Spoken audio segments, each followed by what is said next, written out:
Mga kapuso, nandito po ako ngayon sa Camarin Road sa Barangay 178 sa North Caloocan kung saan po nangyari ang isang aksidente kaninang alas 9:30 ng gabi. Ito pong isang truck na may kargang mga semento ang bumulusok pababa.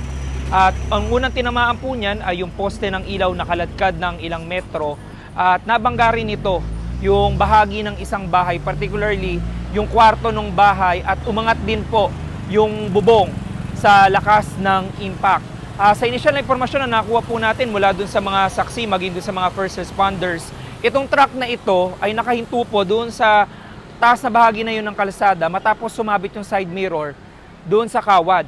Bumaba po yung pahinante at maging yung driver. Yung driver nakalsuhan naman yung gulong pero nagkakalso pa siya ng isang gulong nang bigla umandar ito at nangyari na nga po itong aksidente.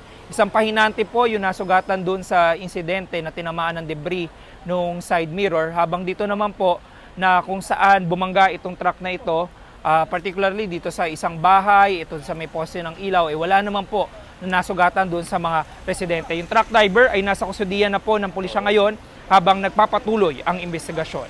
Ako po si James Agustin para sa GMA Integrated News.